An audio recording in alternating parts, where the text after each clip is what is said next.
Hi hello అందరికీ నమస్తే. ముందుగా శ్రీ బలభీమనస్ ప్రేక్షకులందరికీ స్వాగతం సుస్వాగతం. ముందుగా శ్రీ బలభీమనస్ ప్రేక్షకులందరికీ కూడా దీపావళి పండుగ శుభాకాంక్షలు. నిజామాబాద్ కానిస్టేబుల్ హత్య కేసు నిందితుడు రియాజ్ ఎన్కౌంటర్ చేసినట్లు మనకు సమాచారం. కానిస్టేబుల్ ప్రమోద్ హత్య కేసులో నిందితుడు షేక్ రియాజ్ ఎన్కౌంటర్ అయ్యాడు. నిజామాబాద్ ఆసుపత్రిలో చికిత్స పొందుతున్న సమయంలో కానిస్టేబుల్ చేతిలోని గన్ లాక్కొని పారిపోయేందుకు ప్రయత్నించగా పోలీసులు అతడిని ఎన్కౌంటర్ చేసినట్లు మనకు విశ్వసనీయ సమాచారం. ఈ ఘటన పైన అధికారిక ప్రకటన రావాల్సి ఉంది. తెలంగాణలో సంచలనం సృష్టించిన కానిస్టేబుల్ ప్రమోద్ హత్య కేసు నిందితుడు షేక్ రియాజ్ ఎన్కౌంటర్ అయినట్లు తెలుస్తా ఉంది.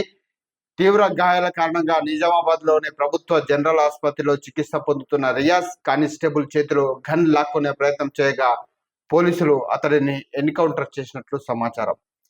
ఈ ఎన్కౌంటర్ పై అధికారిక ప్రకటన రావాల్సి ఉంది. సో పూర్తి వివరాలు మనం తెలుసుకుందాం.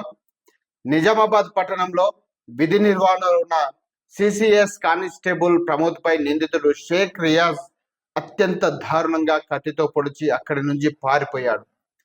వాహనాల దొంగతనం కేసులో రియాజ్ ను అదుపులోకి తీసుకొని బైక్ పై తీసుకెళ్తుండగా కత్తితో విచక్షణ రహితంగా దాడి చేశాడు. ఈ దాడిలో తీవ్రంగా గాయపడిన కానిస్టేబుల్ ప్రమోద్ చికిత్స పొందుతూ మరణించడం జరిగింది. రాష్ట్ర వ్యాప్తంగా ఈ ఘటన సంచలనంగా మారింది. రియాజ్ పై దాదాపు 40కి పైగా కేసులు ఉన్నట్లు కూడా తెలుస్తా ఉంది. అతడు ఇప్పటికే 4-5 సార్లు కూడా జైలుకు వెళ్ళి వచ్చాడు. దీంతో తెలంగాణ పోలీసులు తీవ్రంగా స్పందించి నిందితుడిని పట్టుకోవడానికి ప్రత్యేక బృందాలను ఏర్పాటు చేసి గాలింపు చర్యలు చేపట్టడం జరిగింది. పోలీసుల గాలింపు చర్యల నేపథ్యంలో రౌడీ షీటర్ షేక్ రియాజ్ ఆదివారం మధ్యాహ్నం నిజామాబాద్ జిల్లాలోని సారంగపూర్ అటవీ ప్రాంతంలో పట్టుబడ్డాడు. ఓ పాడుపడిన లారీలో దక్కోగా అతడిని పట్టుకున్నారు.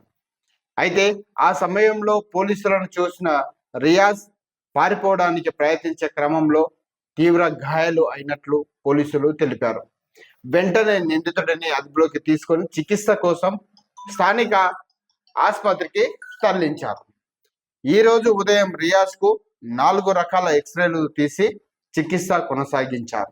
అయితే ఆ సమయంలో మరోసారి పోలీసులపై రియాజ్ దాడికి యత్నించాడు. ఓ కానిస్టేబుల్ చేతిలోని గన్ లాక్కొని దాడి చేసే ప్రయత్నం కూడా చేశాడు. అక్కడి నుంచి పారిపోయేందుకు ట్రై చేయగా పోలీసులు అలర్ట్ అయ్యి అతడిని ఎన్కౌంటర్ చేసినట్లు తెలిసింది.